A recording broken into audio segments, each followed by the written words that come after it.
Halo semuanya, kali ini gue kedatangan sebuah ultrabook kelas atas dari Lenovo, yaitu Yoga 9i 2023. Ini laptopnya ya. Dengan positioning harga dan market di kelas flagship kayak gini, kira-kira sepremium apa sih experience pakai ultrabook ini? So, let's check it out.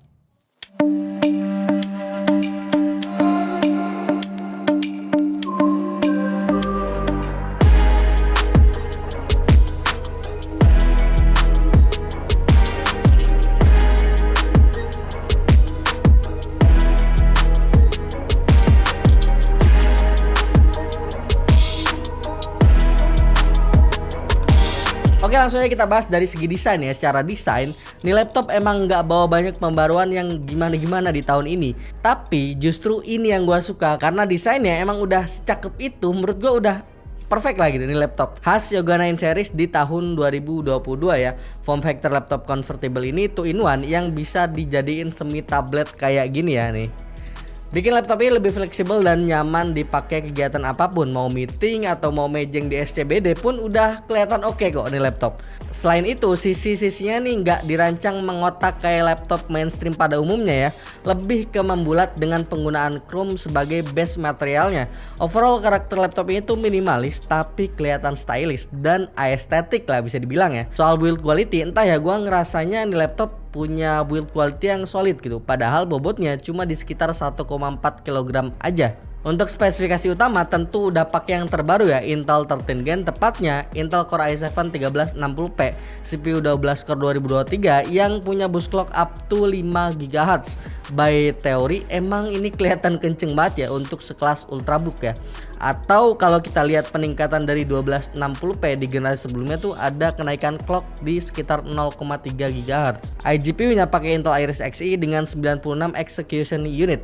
Bukan cuma looks-nya, I/O port-nya pun kelihatan minimalis banget. Cuma terdapat 3 USB Type-C yang 2 diantaranya udah Thunderbolt 4 serta 1 USB Type-A 3.2 Gen 2 dan 1 audio combo jack.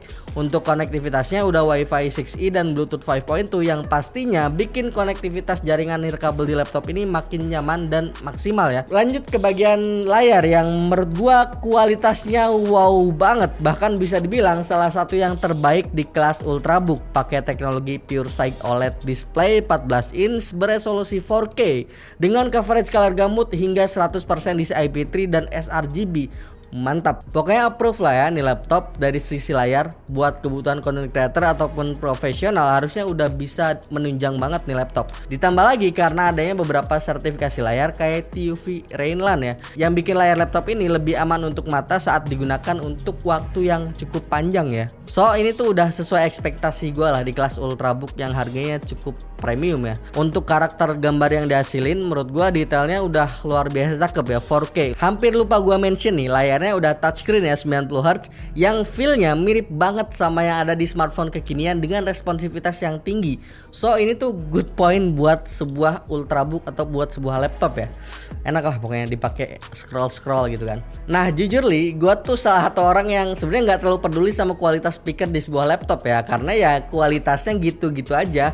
Paling kalau bagus juga ya bagusnya segitu gitu, nggak bisa dinaikin ekspektasinya. Tapi beda sama laptop ini bray. Speakernya gila, keren banget. Suaranya ajaib saat di frekuensi tinggi ataupun rendah. Sound clarity-nya nih bagus banget. Detail dan soundstage yang dihasilin tuh kerasa luas. Mungkin karena penggunaan teknologi 360 degree rotating soundbar ya dari Bowers and Wilkins. Tapi ya tentu kalau misalnya dibandingin sama sebelah sama brand kegigit Apple itu ya agak berat sih. Nggak bisa di compare E to E sih. Tapi intinya ini speakernya udah ajib. Dan karena saking bagusnya gue pun pede sih kalau misalkan bilang ini tuh salah satu ultrabook dengan speaker paling best yang pernah kita review sepanjang tahun ini ya. Tepuk tangan dong. Letak speakernya sendiri tersebar di 3 titik ya. Yang pertama tuh ada di bagian bawah layar, yaitu di hinge-nya itu tuh kan banyak lubang-lubang tuh. Nah itu tuh salah satu speakernya. Dan ada juga 2 speaker utama yang letaknya di bagian bawah kanan dan kiri laptopnya. Pindah ke storage, laptop ini pakai SSD NVMe Gen 4 yang kapasitasnya 512 GB yang saat kita uji speednya tuh ada di 6980-an Mbps untuk read-nya dan 5051 Mbps untuk write-nya. Buat RAM-nya 16GB DDR5 5200 MHz yang udah jalan dual channel. So experience pakai laptop ini tuh udah smooth banget dan minim banget yang namanya lagging. Ya walaupun satu sisi ya, karena ini ultrabook dengan segala keterbatasannya, ini laptop belum dikasih opsi upgradable storage ya. Jadi kalau misalnya kalian mau ganti atau upgrade SSD-nya, mau nggak mau harus ganti si SSD utamanya dengan yang lebih besar. Begitu. Nah, ngelihat ultrabook dengan desain tipis, kecil, ringan kayak gini, wajar kok kalau beberapa orang mempertanyakan soal suhu dan konsistensi performanya.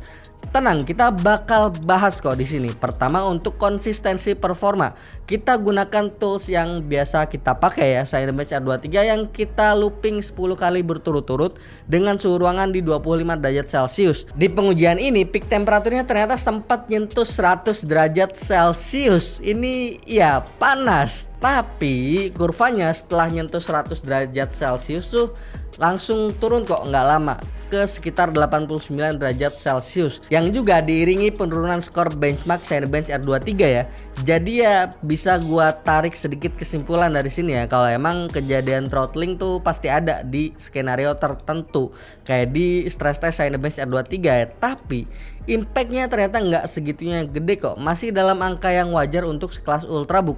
Toh deviasi performance yang ada di laptop ini saat stress test tadi tuh ada di kisaran 4,5% doang. Kalau buat harian gimana bang gitu kan, pasti ada yang nanya tuh. Enjoy banget sih gua pakai nih laptop selama kurang lebih 2 minggu ya. Jujur gua pakai buat harian, buat meeting, kerja, ataupun sekedar nonton YouTube. Experience-nya kerasa pede juga sih pakai nih laptop.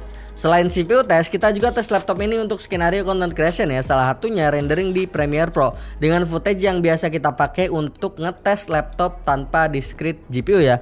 Full HD H264 1 menit dengan triple layer effect. Hasilnya ya so-so lah ya, 6 menit 53 detik. Buat sekedar bisa ya bisa, tapi kalau mau lebih nyaman lagi ya maybe bisa pakai external GPU buat para sultan, atau ya jangan ngincar laptop ini kalau misalkan renderingnya yang kompleks banget gitu kan.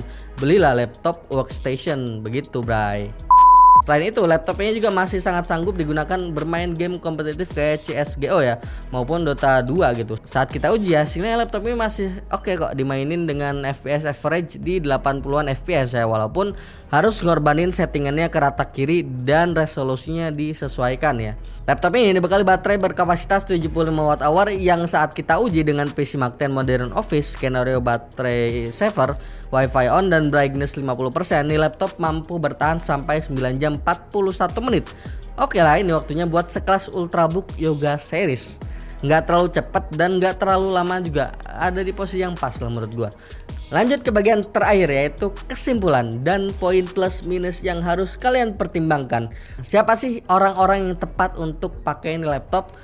Tentu paling utama adalah para profesional yang butuh laptop 2-in-1 kenceng dengan gaya desain yang unik dan premium, stylish, serta kelihatan agak beda ya. Selain itu, buat jadi daily driver yang para content creator, menurut gue juga udah oke kok ini laptop. Apalagi panelnya OLED ya, plus punya daya tahan baterai sampai 9 jam.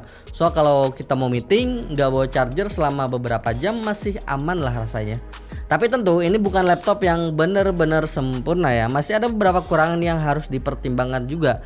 Kayak material pinggirannya nih yang chrome gitu kan. Secara looks emang kelihatan bagus ya, estetik, tapi bikin perawatan di laptop harus ekstra hati-hati karena lebih mudah lecet sama goresan. Dan kalau udah lecet kan kelihatan banget gitu ya, jadi agak gimana gitu kalau misalnya ada lecet-lecet. Pokoknya perlu perhatian ekstra lah. Itu aja sih paling yang gua rasa harus jadi bahan pertimbangan kalian saat beli ini laptop ya. Hal lain gua rasa udah oke banget sih di laptop ini. Lalu untuk harganya, untuk unit yang kita review ini dijual dengan harga mulai dari 26 jutaan rupiah. Worth it atau enggak, coba deh kita diskusi di kolom komentar ya.